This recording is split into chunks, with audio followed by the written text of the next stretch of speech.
In this video, I'm briefly going to go over how to properly set up a Stateflow for commanding a genset command to the rest of your series model.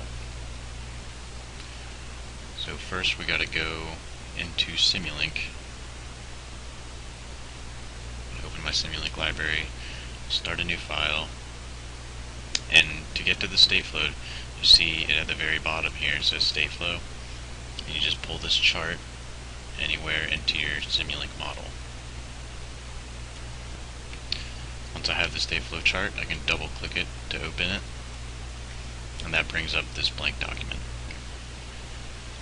Once we're in Stateflow, the first thing I'm going to do is go ahead and set up the data that we're going to be using for the Stateflow.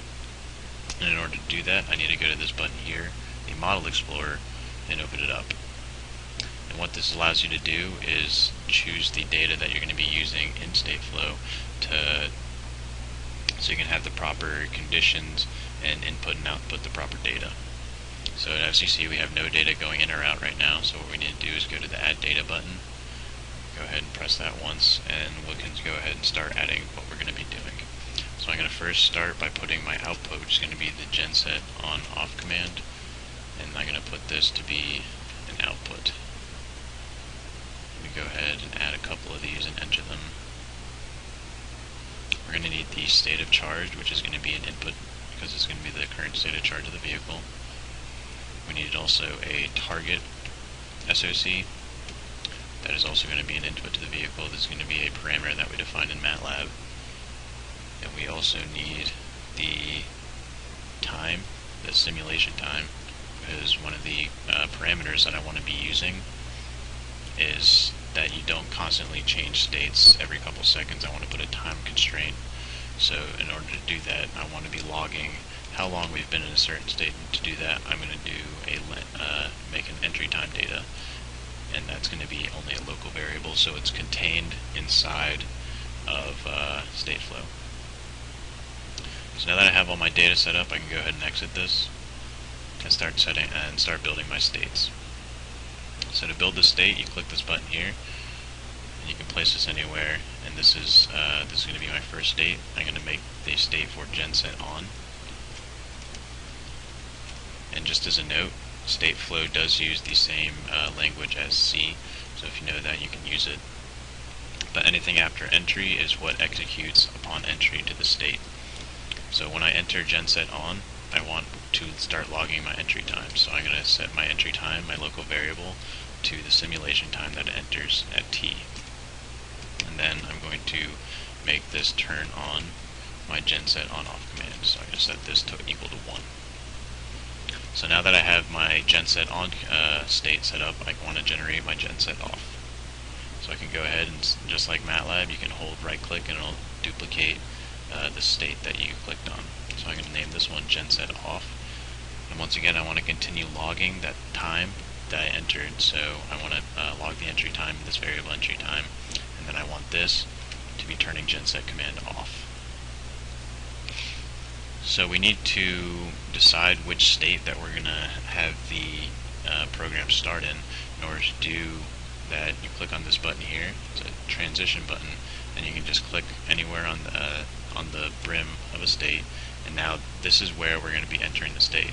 So when I start running this model, the first thing is going to happen is I'm going to enter the genset on state. And now we need to figure out how we go from the genset on state to the genset off state. Once again, I'm going to need a transition. I'm going to hold it and draw an arrow from here to here. Now that we have the transition in here, we can input the conditions for the transition to genset on from genset on to genset off.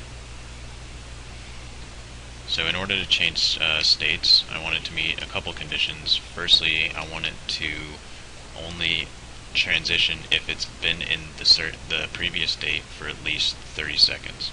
So the way I'm going to do that is I'm going to do the current simulation time minus the entry time has to be greater than 30. Also, another condition that I want it to meet is that the state of charge is, I'm getting into the other block here, move this over.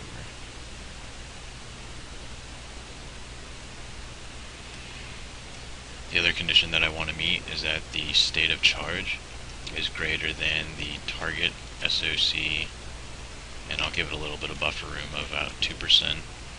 So the state of charge must be 2% above the target state of charge. You want to make sure to close your brackets appropriately.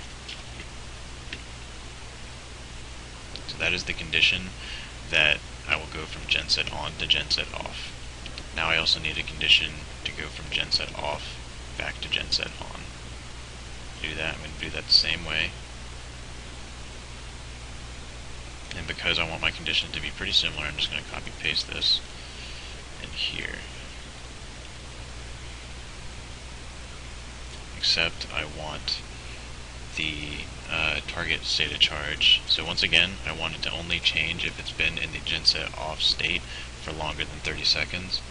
And I want it to turn off if the current state of charge is 2% below the target state of charge. With this little snippet of code, you should be able to implement a state flow to turn it on and off your genset.